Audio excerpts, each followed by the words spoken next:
Bienvenidos a un nuevo vídeo de Spaniard Performance y hoy vamos a estar hablando de un tema que es súper interesante y a la vez súper complejo, y por eso vamos a dividir este tema en dos partes. Lo que vamos a estar hablando es acerca de la altura, el trabajo de fuerza, la velocidad y el rendimiento.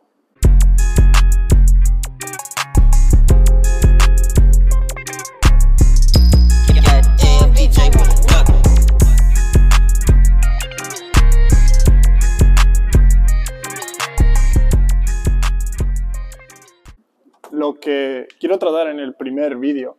es las consideraciones que tenemos que tener en cuenta a la hora de entrenar con deportistas de mayor o menor altura, sobre todo consideraciones para aquellos deportistas con mayor altura, aunque realmente vamos a tener que tener en cuenta los dos dependiendo del deportista con el que nos encontremos, por qué nos encontramos ciertas situaciones y qué es lo que quieren decir. Cuando tendemos a programar, muchas veces intentamos diferenciar e individualizar el entrenamiento, y una de las variables de las que no se suele hablar muchas veces, simplemente porque es bastante difícil de medir, se ha estudiado, pero no hay realmente herramientas útiles y que se puedan realizar de manera diaria, de manera continua y fácil esta medición. Por lo tanto es algo que no se suele tratar, pero esperemos que en los próximos años, en los próximos meses, cuando sea la tecnología, empiece a ayudarnos a realizar esto, y hay varias oportunidades para ello. Pero bueno, hablando de la altura y la fuerza y el trabajo de fuerza.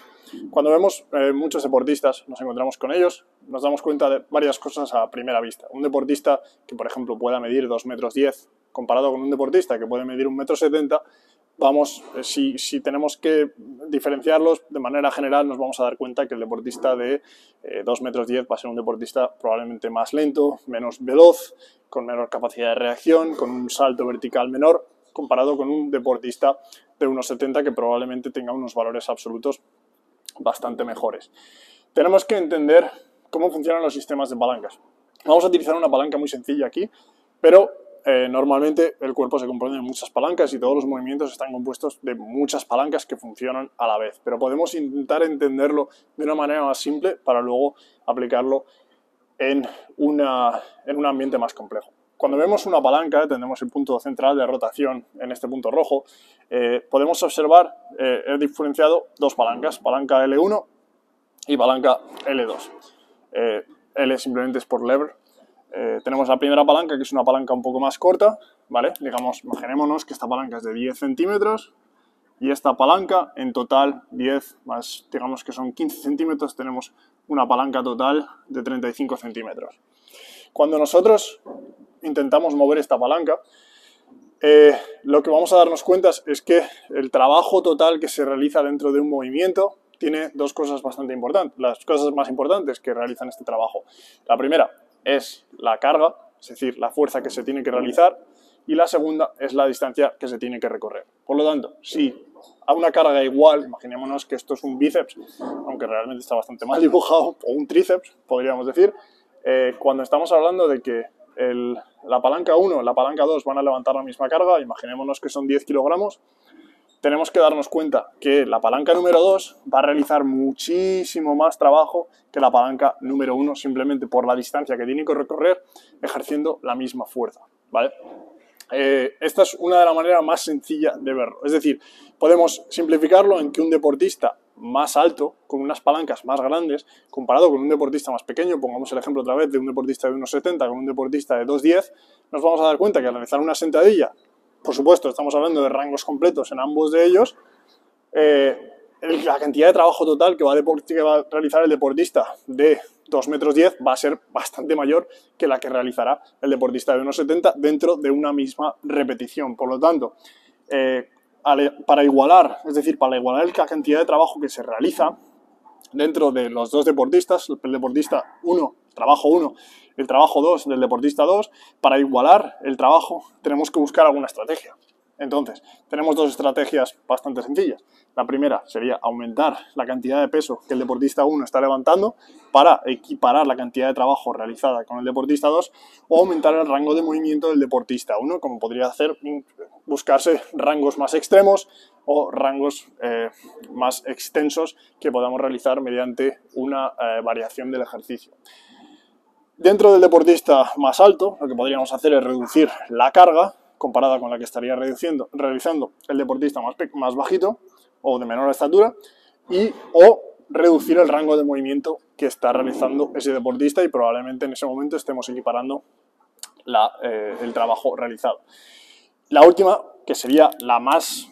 sensata dentro de la programación de un entrenamiento de trabajo de fuerza, es ajustar el volumen total realizado. Y aquí es cuando entra el papel de la tecnología, es desarrollar una serie de sistemas que nos permitan calcular el trabajo total que ese deportista está realizando y, por lo tanto, medir el volumen de nuestro entrenamiento de trabajo de fuerza, ya sea de potencia, ya sea orientado más a la fuerza lenta, orientado más a la fuerza más rápida aplicada, podamos aplicar este sistema y calcular la cantidad de trabajo total que han realizado ambos deportistas, y teniendo en cuenta que si estamos trabajando en la misma carga, en rango de movimiento diferentes, un deportista va a realizar más cantidad de trabajo que otro, y si no, modificamos los rangos de movimiento o realizamos todos los ajustes que tenemos que realizar. No me voy a meter ahí realmente porque no he podido experimentar con la individualización de este tipo de trabajo, pero atendiendo a la biomecánica es algo que es bastante obvio y que es algo en lo que deberíamos empezar a trabajar. Entonces, para terminar el vídeo, hablando de las consideraciones que sacamos un poco claro después de conocer esto. Lo que sabemos y lo que es algo completamente experimental y observacional, en este caso, no voy a citar nada ni a nadie. Pero sí que, si somos sinceros con nosotros mismos y miramos el deporte en general, los mejores deportistas, y digo deportistas entre comillas porque me estoy refiriendo a los mejores atletas, los más rápidos, los que más alto saltan, los que mayor salto de longitud tienen, etcétera, etcétera, y esto se puede observar en atletismo normalmente, y no va a ser siempre así, pero es una norma que nos podemos encontrar, es que estos mejores deportistas, los que mejor se desenvuelven de esta manera, son aquellos que se encuentran pues entre 1,75 y 1,90 centímetros de altura. Una vez más, tenemos ejemplos como Usain Bolt, que mide 1,95, 1,96 y era el mejor velocista probablemente de la historia hasta el momento. Ahora bien, nos encontramos con esa norma normalmente. Por lo que quiere decir es que las palancas son importantes, pero tenemos que tener en cuenta que no todos son extremos como hemos planteado de un deportista de 2,10 y un deportista de 1,70, sino que vamos a encontrar que el punto medio va a ser realmente el punto bueno para encontrar aquellos deportistas que dentro de sus palancas y dentro de su genética van a ser capaces de ejercer fuerzas y velocidad de una manera más eficiente que otros. La segunda consideración es que a menor altura del deportista, según lo que hemos estado hablando del trabajo, de la fuerza rotacional que se tiene que ejercer y de la capacidad de esfuerzo que se tiene que realizar con el trabajo de fuerza y con cualquier movimiento que nosotros realizamos, un deportista de menor altura va a requerir una mayor fuerza relativa para moverse a la misma velocidad que un deportista de mayor altura, que va a requerir una menor fuerza relativa. ¿Qué quiero decir con esto? Que un deportista de menor altura sí va a tener que generar mayor cantidad de fuerza que un deportista de mayor altura. Pero una de las cosas que tenemos claras es que, aunque esto parezca que beneficia al deportista de mayor altura, ya que, digamos, no tiene que desarrollar una fuerza relativa tan elevada como la del deportista de menor estatura, tenemos que tener en cuenta, que será el próximo vídeo, que para un deportista, cuanto mayor altura, cuanto mayores son sus palancas, más largas son estas palancas, más complicado va a ser para ese deportista adquirir esos niveles de fuerza necesarios para moverse a esa velocidad de la que estamos hablando. Y por último,